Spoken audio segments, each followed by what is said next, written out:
Feels more powerful than sitting up there. I'm gonna start doing this for regular meetings. It's just your aura. But you don't have a mic. That's the whole difference.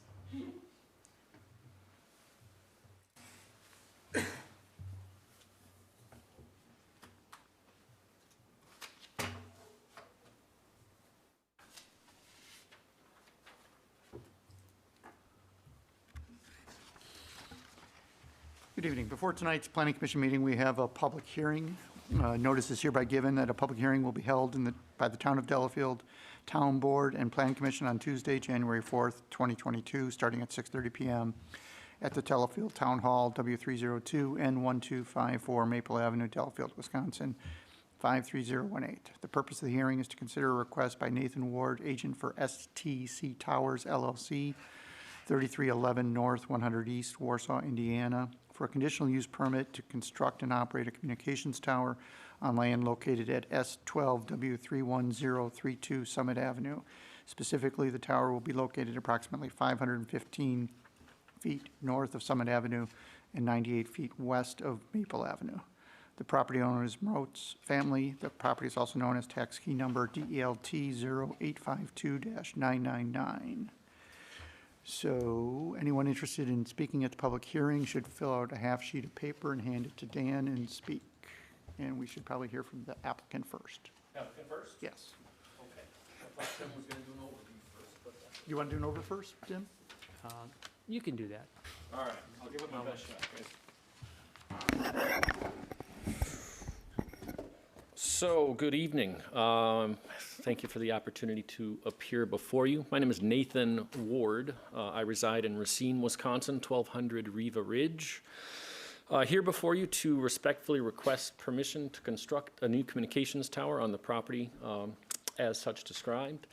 This tower will be constructed and owned by STC Towers, the primary applicant on the application before you, and to be utilized initially by Dish Network. I think most of you are all familiar with Dish Network as being one of the satellite television providers. They are also now getting into the competitive business of broadband cellular to compete with all of the other major providers nationwide. This particular location their search ring center was just at the northeast quadrant of this intersection of Highway 18 and Maple Avenue, centered on the Oberhaus property. So that being the search ring center, and then in red, a 7/10 of a mile search area that Dish Network had requested that we evaluate and try and determine where they could set up their equipment to best broadcast and receive. Included also in your packet is a sworn statement from the Dish Network radio frequency engineer that basically states that within this search ring radius, there were no existing structures on which they could co-locate their communications equipment. I asked of them, and they did take a look at the nearest towers situated to this search area. So just to the southwest, you'll see a teal pin, MWMKE. That is a monopole site at the Kettle Moraine High School. That monopole is currently full with tenants. I believe there's either 4 or 5 carriers on that monopole, if you folks, I'm sure, being familiar in this area. And then a tower just to the north, which is off of our screen here, which is owned by We Energies. And within that sworn statement, the radio engineer has testified that to provide or obtain the coverage that they are looking to achieve east and west on Highway 18, north on Maple Avenue, the residential areas to the north and west, the residential areas to the south, that neither one of those towers, even though they're outside of their search radius, they took the time to evaluate them. They could not utilize them for co-location and achieve their same coverage area for their network. So my search continued in trying to find a location with a willing property owner that was willing to lease the space for the development of a new tower. I did meet with the Oberhaus family extensively, Tom and Joan. Met with them several times and talked about the possibilities of fitting a tower in on their property. Ultimately, they decided it was not something that they wished to pursue. Also met at the same time with Joe and his family. How many sisters, Joe? 3? two sisters and the mom, walked their property extensively as well, and ultimately decided that the location designated by that yellow pen, we have some construction and survey drawings that better indicate this particular location was what best fit for them, for the current and potential future use of the farm, and also works for Dish Network in their ability to provide the service and coverage for this particular cell site for their network. So we are in the general area up north of the horse.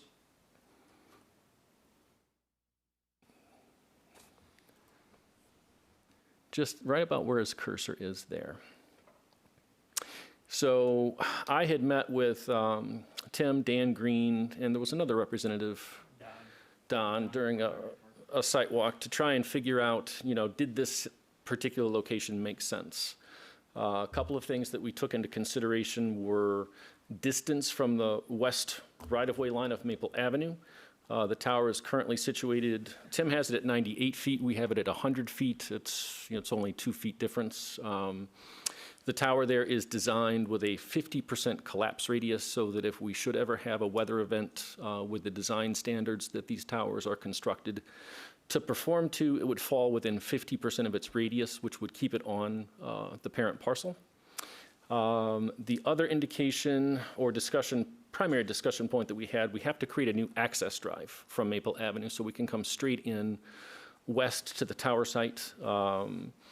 There is a crest in the hill at Maple Avenue, roughly 275 feet north of the proposed driveway, and that was the distance that was determined that was safe for traffic safety for both traffic turning into and exiting from the new driveway. So all of that is indicated in the engineering plans. And aside from that, I'm here basically to answer any questions that you might have.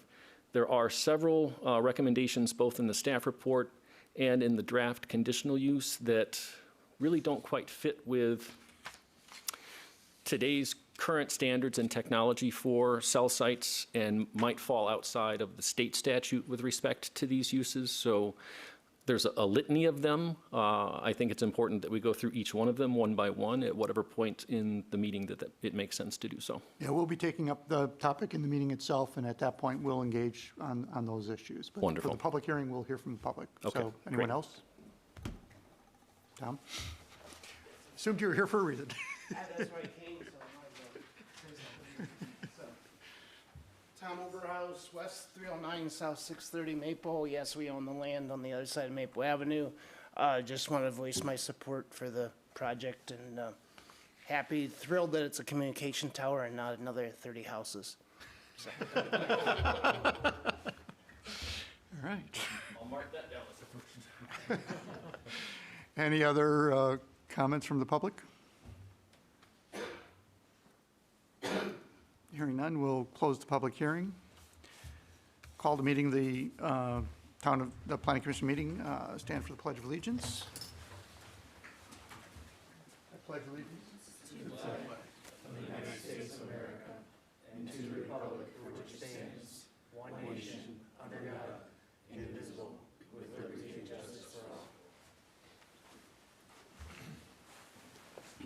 Approval of the minutes of December 7th. Any comments?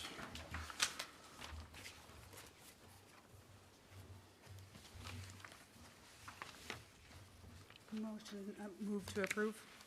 Second. All in favor? Aye. Opposed? Okay, item 3, communications, still none, Tim? Correct. Okay. Item 4, unfinished business, none. Item 5, new business, A, Nathan Ward, agent for STC Towers, LLC, 3311 and 100E, Warsaw, Indiana, reconsideration and possible action on a request for a conditional use permit to construct and operate a communications tower on land located at S12W31032 Summit Avenue. Specifically, the tower will be located approximately 515 feet north of Summit Avenue and 98 feet west of Maple Avenue, 100 feet. Tim? Sure. I just want to, I made, in my notes in my staff report, I'm just going to reiterate those a little bit. The first thing is that it's in this, the review of this is in section 1706, which is accessory uses and structures, which is different. It's not a conditional use. though that code that was written at that time, that was partly in response to the state code changes, was that although it's not, although it has to be a conditional use, it's not, doesn't have to follow the requirements of 1705, our conditional use section, which really deals with the issues of substantial evidence for this. And that's partly because the state doesn't incorporate that into the statutes. And so what I've done with the report, I've just identified those items in the code that, that's required. Public hearing is required, we did that. The fee was paid. There was a requirement about that there's adequate clearance for the tower, around the tower for collapse. A little bit more detail that my understanding is that if the tower collapses, it'll collapse on itself, you know, and so it'll fold basically, and then if it does tip, then it tips at half the distance, which is 75 feet. Clearly, that is within the radius that would adequately keep it on the property itself, because it's 9,800 feet, whatever, from Maple Avenue right of way, and the rest of it is owned by the owner of the farm on there. The other requirement is that offsets and setbacks have to be increased according to 1703 6D. So I indicated that the tower height is 150 feet. That's to the top of the tower. There's antennas that go beyond that. The antennas are going to be 6 feet tall, but they center them on that tower. So the top of the antenna will be 153 feet. There is a 9-foot lightning rod that extends up. Obviously, that's just a small rod that sticks up on all towers. Our increase basically requires 1 foot for every foot above the maximum height.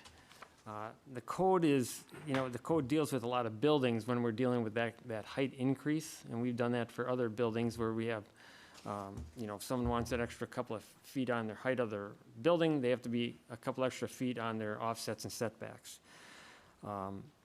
In order to, in my mind, if we follow that particular requirement, there would have to be an exemption or a waiver, and which is allowed by the code, a waiver of that height requirement, and that could be done for the Maple Avenue. Obviously, they're substantially further away from Highway 18, there, Summit Avenue. So as part of the discussion of approvals, we may want to consider a waiver and make sure that that's clear in our approval. All facilities must meet state and federal codes.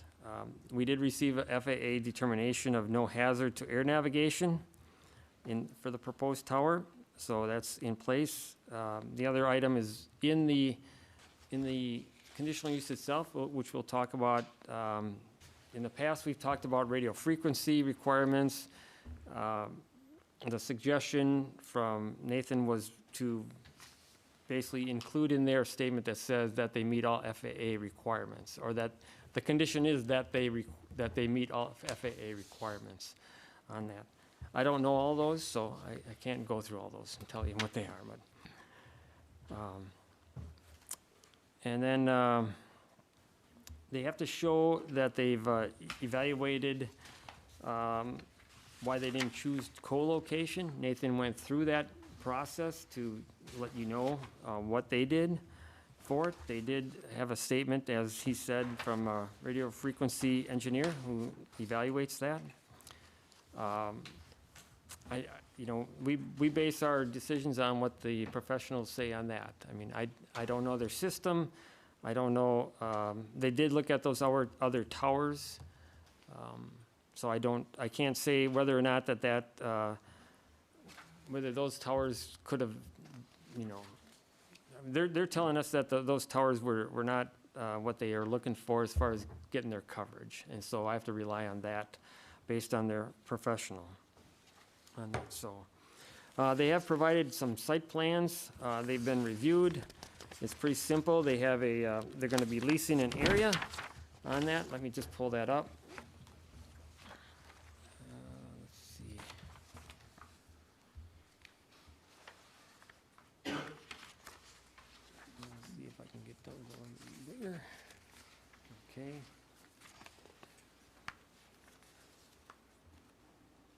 there is a lease area of 100, it's 112 by 50 feet, is that right? I think it's 75 by 112. It's showing the lease, 50 by 112 leased areas here. And then there'd be an easement area between Maple Avenue, which is here, and that particular site. And so then, within the leased area, they are actually only going to be, now this is a, on the far left here, kind of this is the area that they're gonna be working in. Now, the lease area is larger, as you can see on this drawing, this is large, this is the blow up of this over here. The lease area is much larger than what they're gonna be using right now. They're gonna be fencing in this southerly half of that leased area, and then the tower falls within that leased area, as well as where the equipment will be located. The access road will come off of Maple. We've got a location that would be acceptable. They'll have to put in a culvert. And then they also have access to the farm access, if it's really a farm access to their fields. So they will have access to that if need be in emergency situations on that. This drawing here just shows you the tower itself being 150 feet to here, and then the antennas will be above it. We discussed as to how many, in the past, the town has discussed having what we call super towers. Let's get as many units on there as we can. The one that's at Highway G and Summit Avenue, if you know where that one is, it's kind of to the south of that intersection. I believe that they designed that tower to have 9 facilities on there. I think they only have 5, but we wanted to build it so that we don't have a proliferation of towers around the town. This one, my understanding is that it could have 5 users on that, and so that would be incorporated into the conditional use. And it's, at least we know that when others come in for co-location, at least we have another tower to offer the co-location on.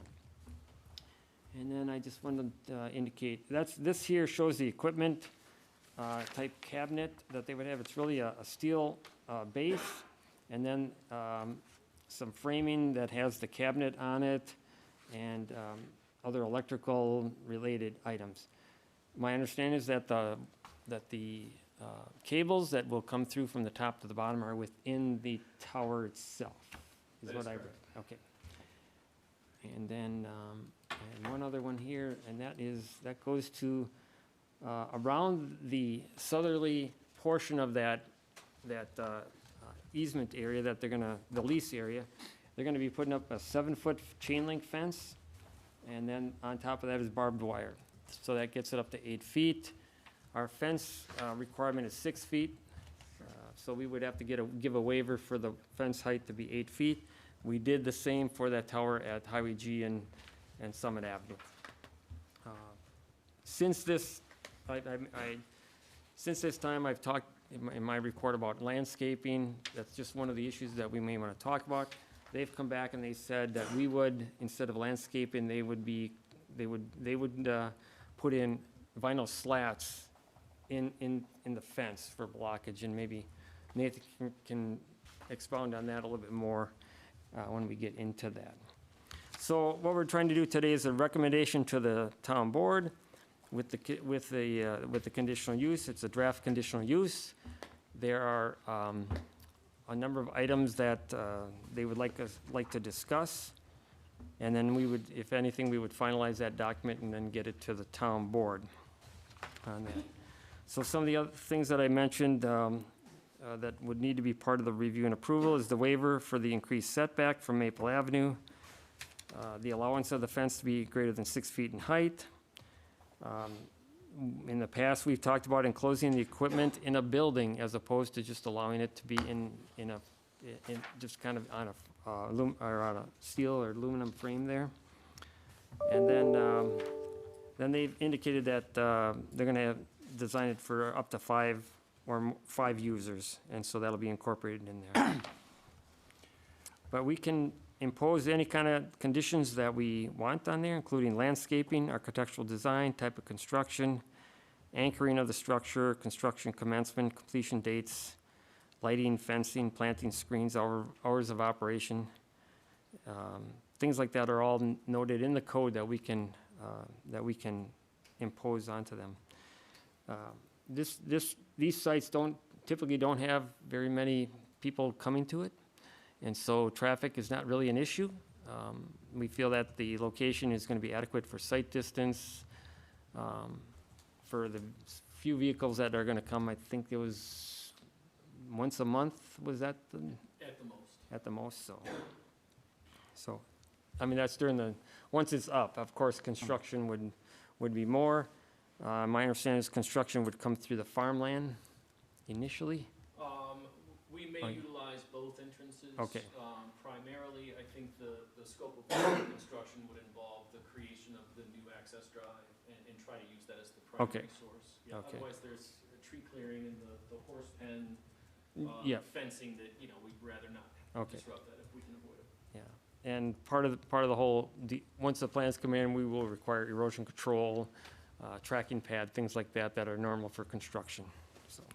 So with that, I'll let the Plan Commission ask questions or we can have comments. And then the other thing, one more thing is, on your desk, or on your table this evening, I included an email that has been passed back and forth, and basically, on page 2 of that email, they have a listing of all the conditions, and then they have comments whether they agree with them or not.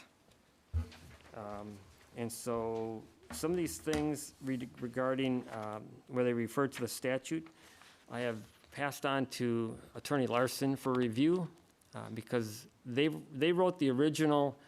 This conditional use basically is somewhat of a copy of the latest conditional use that we had for that tower at G Summit, and so within that, there's a lot of indemnification clauses and things like that. And so since Eric wrote it, I have asked him to review whether or not that can stay in, or it has to be taken out due to the statute that was passed since that time that tower went in. Okay, I think I'm done with that. Yeah, and I'd like to go through some questions first on the various requirements, and then I think we can focus on the permit itself and the comments from the applicant. My first question is, do we not think that the exemption for the height setback is available? If it's freestanding towers are exempt from the height restrictions? Yeah, I mean, we could do that. I don't know, it does, freestanding towers, or, I don't know if the intent was communication towers. I I don't don't know know. what else it If could you mean. would, if the Plan Commission would like to interpret it that way, I'm fine with that. So we can find it exempt rather than waiving the condition would be an option. I'd like to make sure that gets in the minutes if that's the case, Yeah, just so no okay. one questions it. Is one setting a precedent and one not? Well, I guess we have in the ordinance an exemption for freestanding towers. If we don't know what that, if this isn't one, I'm not sure I know what that means. I would agree. But, and I'm fine waiving the 6 foot or 9 foot overage, or I'm also comfortable concluding the exemption applies. But that was my only comment on the various requirements. I have two questions. Should there be restrictions on lighting? Is there any lighting proposed for this? That's a question for, You might Yep, as well yep. come on up, because now you're pretty much going to be on just so everybody call. hears it. Fair enough. All right, with respect to lighting, for the tower itself, no. It is underneath the threshold as required by FAA for lighting. It's underneath 200 feet, so the tower itself will not have lighting. There will only be a service light to work on the equipment in the evening, which would be turned on and turned off by a technician if it's dark outside. So there's no overnight lighting? No. Good. And then I would not anticipate any overnight parking of any kind. I sincerely hope not. We can-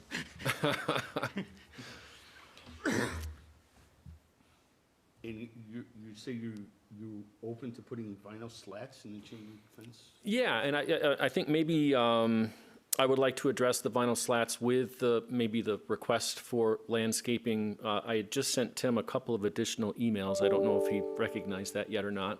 But I do have some photographs from the tower site location looking north, south, east, and west. On your overview, you could see the field that we're in is between two lines of trees. There we go. So from the proposed site looking north, primarily what we're looking at is from the site looking east. So we have that existing row of trees on the west side of Maple Avenue. We're only going to have to remove enough of them to create that new access drive, so roughly 15 feet plus or minus to clear those trees and or limbs out, which will also be done in conjunction, just so you know, with the folks at We Energies, because they have the overhead lines there. We have to obtain our power from them, and we will work in conjunction with them for that tree removal. They're going to choose, I believe, to do it themselves because of the lines that they have in place. So I think our point is that really the only point at which you can see this installation, the ground equipment, will be from that new access drive. Chain link fence with barbed wire is customary for telecom sites, primarily in rural or industrial areas. The addition of vinyl slats, they're going to look great the first couple of years that they're in, but as we all know, in Wisconsin winters, they're going to get brittle and degrade over time, and it becomes a maintenance issue. So post my making that recommendation to Tim, STC Towers called and said, you know, we'd really rather not put those vinyl slats in if we can avoid it.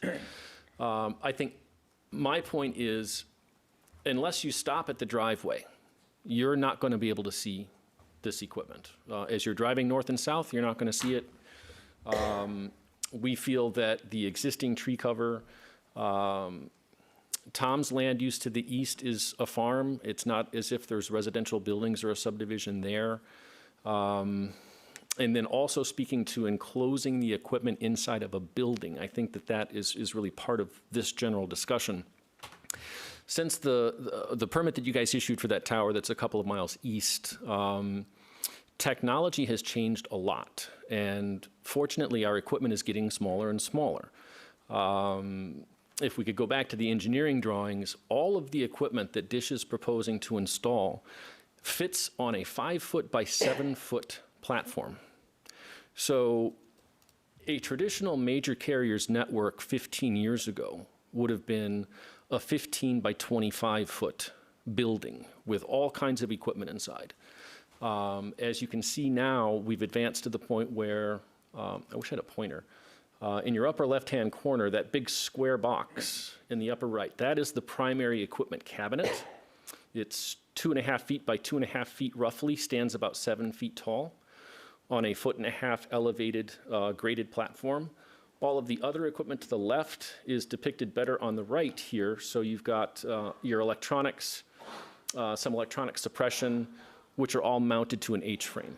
That is the extent of their installation. It's become very, very small. And it's 100 feet from the road. And it's 100 feet from the road. Dish doesn't even have a building that's designed to put this equipment inside of because it's all designed to be outside. So I would respectfully request a waiver of the landscape requirement.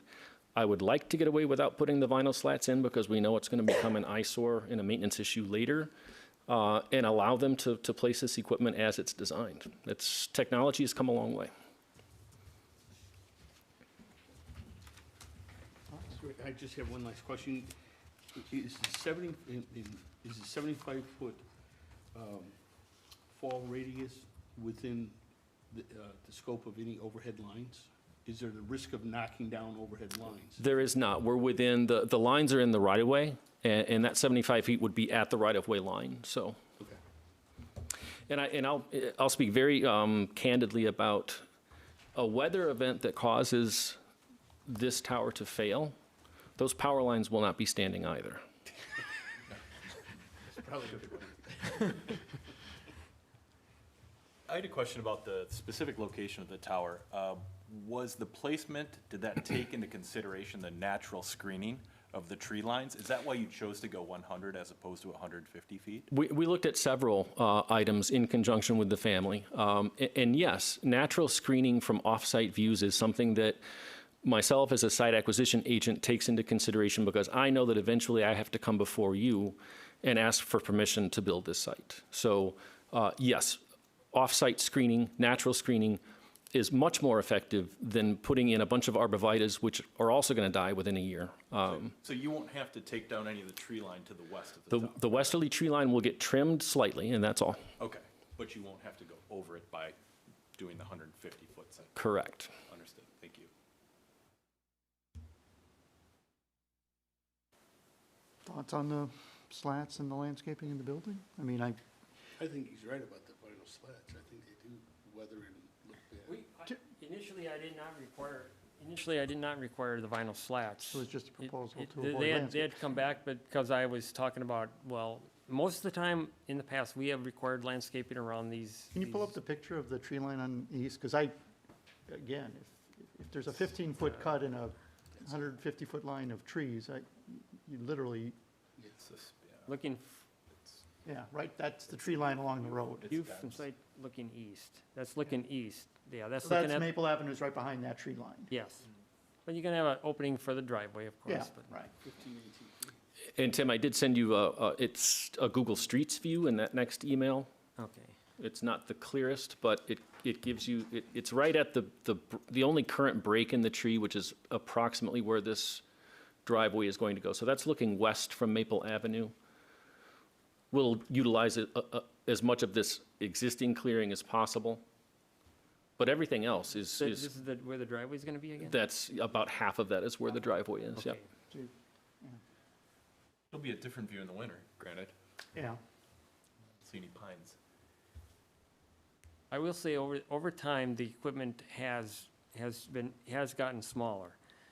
And what I don't wanna have, and I think no one wants to have, is I've seen equipment compounds, especially if you traveled, like, used to travel 94 towards Madison, huge equipment compounds with abandoned units, you know, and a bunch of old buildings and old, just, you know, junk, you know, equipment cabinets and stuff like that just sitting there, and it looks terrible, you know, so, now, that might be a factor of people not following through to get rid of those, the community's not getting rid of those, but I don't think the town of Delafield wanted to have, in the past, always wanted to try to, you know, hide those as much as possible with landscaping. The other comment I want to make about landscaping, and I'm glad that Joe is here. If we were to put plantings in there, and I'm glad Tom is still here as well, we would be outside of our leased and fenced area with whatever plantings anyone decides is fitting to put in there. And in all, I think that we're really accomplishing is taking more land out of agriculture, because Tom is currently farming that. It takes up additional usable space for Joe if the family decides to do something else with that property later. I just honestly think with the existing tree line on Maple Avenue that landscaping is not a good idea. Question, if 4 additional parties came and wanted to co-locate, what would that do to the base, the equipment at the base? Would that multiply by a factor of 4? Yes, every individual carrier will have their own footprint of ground equipment. That is correct. And it's been a while. I work for all of the carriers. I don't think there is a single carrier to date that still uses a building or enclosure for their equipment. They have all gone to outdoor cabinet style equipment. Very similar to what you're looking at here. And Tim, if another company came to us and wanted to add a second point on the tower, that'd be an amendment to this, and we'd get a chance to see It the would be an new- amendment, yes. So then we could evaluate the building, the landscaping, Correct. other topics on a case-by-case basis if the use of the tower expanded. Right. We won't be able to deny the use necessarily, but Right, we but we would be could able add some to. conditions on, Correct. Can I just Still add, one tower. Yes, Yeah. correct. I had one question, let me go back to the lease area. this one. So the lease area appears larger, oops, I went too far. Is larger than what, let me go to this one. This lease area is larger than what you really need here. I mean, this is the only area, this will be the area that's fenced in, but this is the lease area. So what is that for? What's the future for that, or why is that lease area there? Okay, so to use your tower down 2 miles east as an example, or the monopole that is at Kettle Moraine High School, all things being equal, I think we can fit 2, maybe 3 carriers within the area that we're going to fence. If there is a 4th or a 5th or a 6th carrier that potentially comes along in the future, their ground equipment would be expanded to the north. It doesn't make sense for us to fence the entirety now because we only have Dish Network as the initial tenant. So logically, you have Dish just north of the tower. Second carrier would probably be just to the south of the tower in the southwest quadrant. Potentially a 3rd carrier between Dish and the multimeter rack where We Energies Power will come in. And then where the gate is there, again, it's going to depend in the future on what that particular carrier's equipment looks like at that point in time. So we do have the additional space to the north to expand if necessary. How tall is the rack of equipment? So the tallest, if you scroll down a couple of pages, I think it was like 7 feet. the cabinet itself, the tallest cabinet is 73 inches. On that 1.5 foot elevated platform, the tallest thing that you're going to see in the bottom right corner. No, that's not the right page. We need to, let's look at the, This kind of shows 5 feet from here to the base here, and Right. 1.5 feet. and Yes. that's the surge protection equipment that would be on this side of the platform. This cabinet here, Oh, okay. there's a very small elevation a little bit further down. Let me see if I can find it. That's 73 inches on a 1.5 foot, makes it about 8 feet. The tallest component will be the ice bridge, which transitions the coax cable from the equipment cabinet to the tower. And that ice bridge is 10 feet tall, 10 feet above grade. So the cables from the equipment cabinet transition across that ice bridge and then directly into the monopole and then go up to and are connected to the antennas at the top. So the ice bridge is here, or No, here? right there. Here. That- Yes, correct. Okay.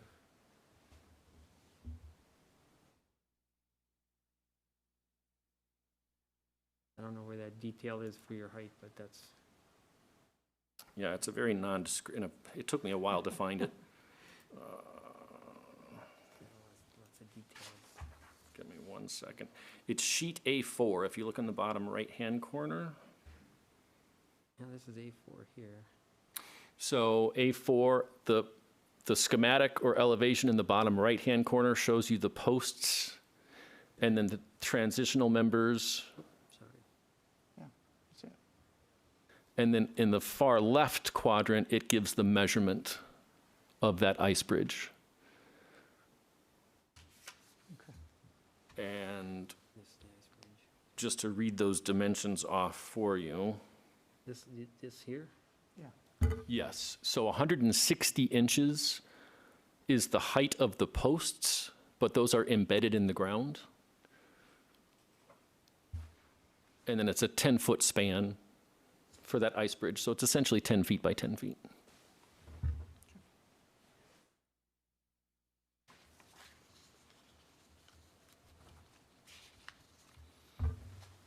Back to the lightning rod, it came up, and you guys may not have thought of this yet, but because we're 150 feet in the air and a giant metal pole, if there is lightning in the area, it's going to attract it. That's why the lightning rod is there. This equipment is remarkably sensitive to power surges, so that lightning rod has a grounding line that comes down with a full footprint of grounding underneath the entirety of this compound, so that both our equipment, Dish's equipment, any future carrier's equipment will be tied into that ground ring. Provides great lightning protection for everybody in the area. Does anyone feel strongly about a landscaping requirement or slats, given its location in the tree line? I'm not in favor of slats. Yeah. You know, I think it's 15 feet on a 100-foot long driveway. Tim, should we go through the permit and the applicant's Sure. comments on the permit? Sure. Looks like most of them are agreed to and others we should discuss. Did we also resolve not needing the building?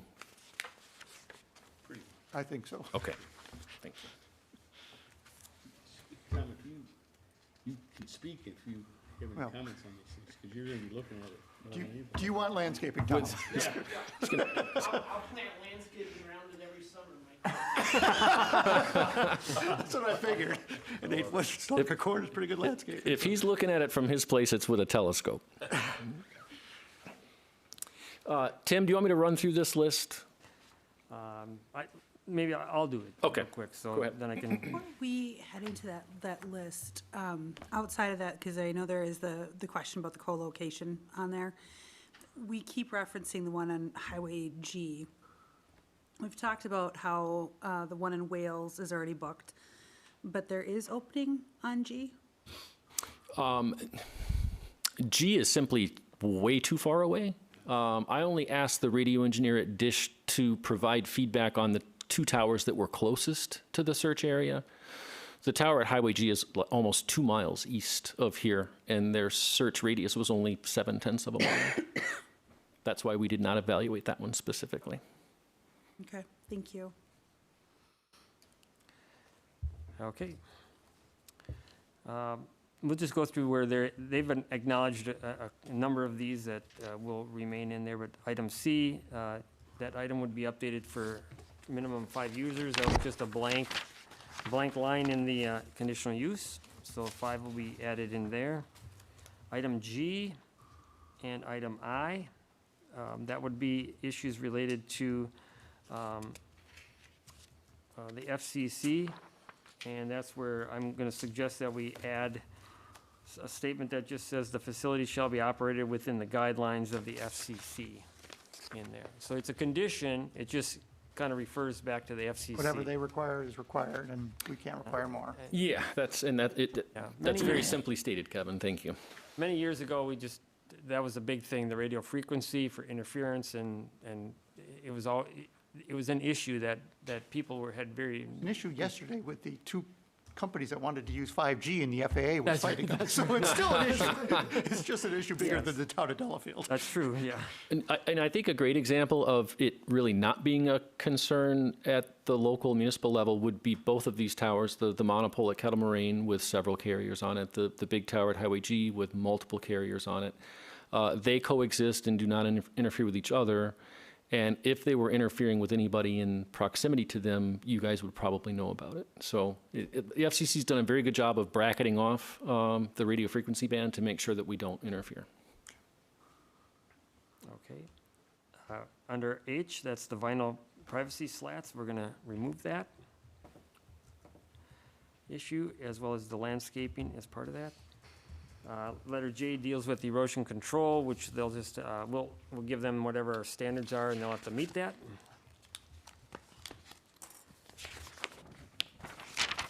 And then we get to letter R. They're asking that we reflect in the conditional use that we did receive a letter from the engineer regarding the fall zone, and we can do that. We'll just add a statement on there. A statement that merely says we received it. We received it, we acknowledge that we received a letter to satisfy that condition. Okay. That's all it is. Because it's a condition that states that you have to provide a letter if it doesn't fall within the zone. Not only will it keep the condition, but will also state that we have received the letter as well, so it's on file. Yeah. I'm going to defer like items S and U to Attorney Larson. Attorney Larson. Yeah, and what's the ultimate goal there, Tim? Can we do, if we get to the point, a recommendation for approval with a satisfactory outcome with council with respect to these couple of items? Did you guys want to discuss them at all? No? We're just going to recommend that to the town board with resolution of those issues with the Okay. town attorney. All right. Item V deals with the tree removal issue and the landscaping, and there was a statement in there about tree removal, that there should be no tree removal, and I'll add some language that would just say, with an exception for the driveway Yeah. on that. Really, items X and Y also would go to Attorney Larson. Excellent. Let's see, I gotta think of, yeah. AA, I gotta look at which one that one was, sorry. I remember which Aesthetic. that was. That was, aesthetic impact, that deals with the issue of requiring a building. Oh, no, I'm sorry, no, I take that back. This talks about required, Well, we painting the reserve the right to facilities. require them to paint the communications facilities or shield the facilities from the view and take other actions to minimize the aesthetic impact. Yeah, but I think we've discussed that. That's similar to the So, landscaping. I think we can take that out. okay, I think we'll take Well- out the sentence that Upon installation material requiring a new conditional use permit, we reserve the right to impose conditions. Yeah, we don't want to take that out. well, I it think talks that's- about to paint the communications facility or shield it. Right, if they added three more, And I'll defer back to our previous discussion that you guys will have the opportunity to review future installations, and you should have the ability to place reasonable conditions on those. So that, we can agree to leave that, both Yeah. sentences in. I think we're good. AA should stay the way it is. then.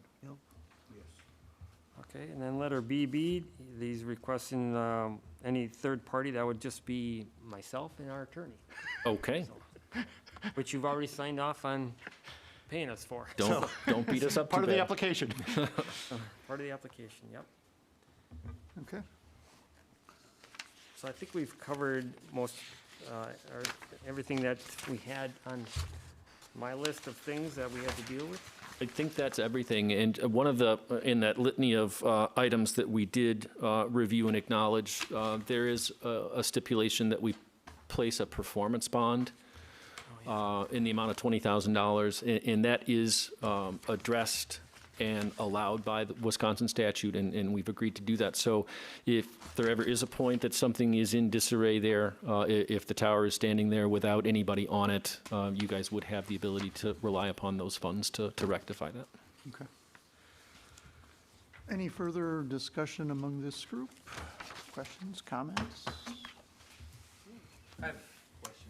Regarding the tower and the construction, are you gonna require Maple Avenue to be closed at any point, to get any of the actual equipment or the structure in place? That's a great question. There will be two primary parts of the construction where we have large equipment. One will be a very large drill rig that will gain access from this new driveway and come in and core drill a caisson style foundation.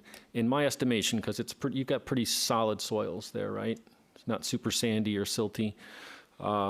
So that drill rig will drill a foundation roughly 8 feet in diameter to a depth of about 40 feet. So it's a very large drill rig. That's about a half a day's worth of work for that large vehicle to come in, do its work, and leave.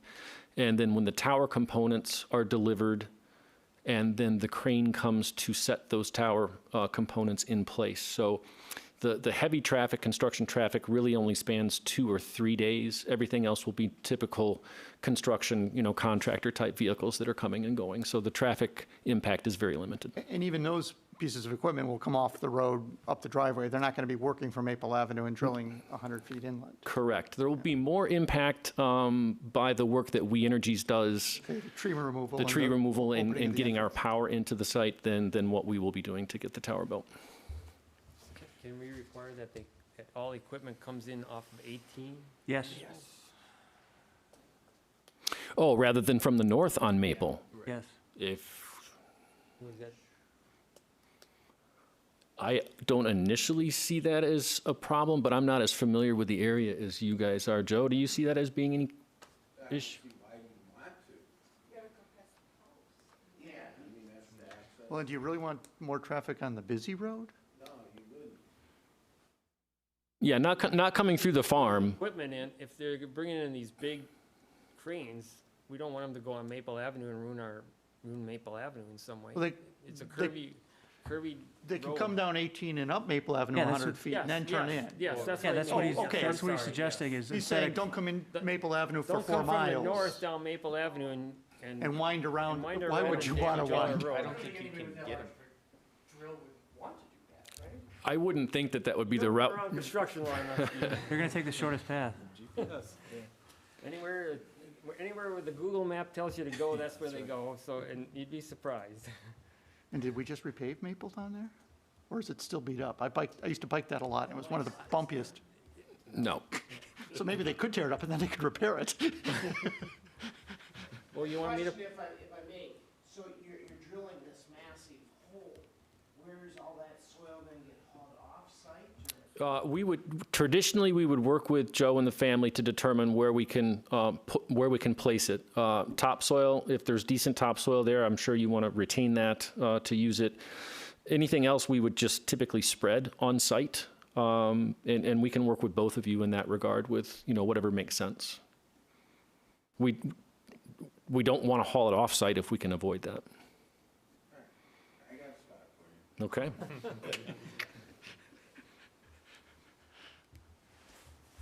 So, motion, we have to decide whether there's a waiver of the height or an exemption for the height.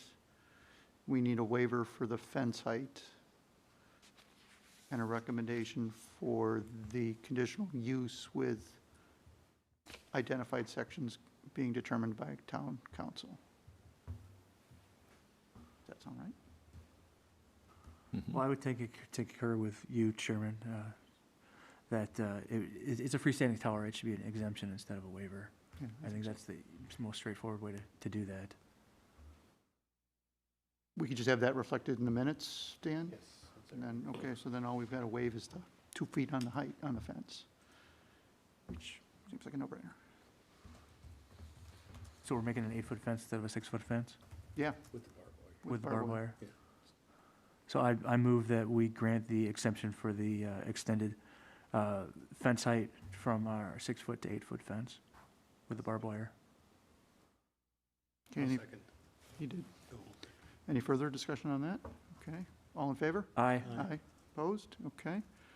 And then the conditional use permit? Motion to recommend to the town board approval of the conditional use permit as drafted, contingent on a review of the outstanding issues with the town attorney. Did we want to identify those by letter? They're identified in the minutes. They are. Okay, then that's fine. I'll second. Any further discussion? All in favor? Aye. Opposed?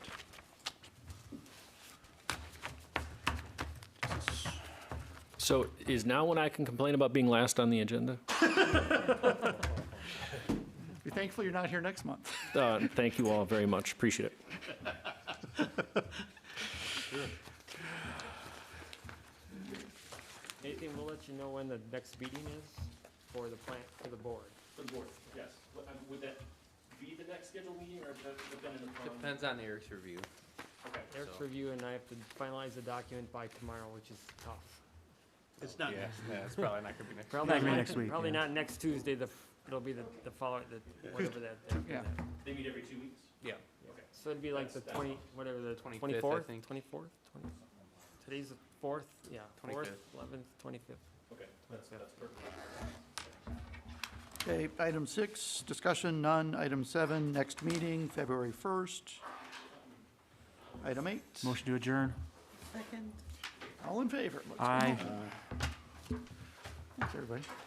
Well, here I thought this was going to be a 5-minute meeting. Screwed that up.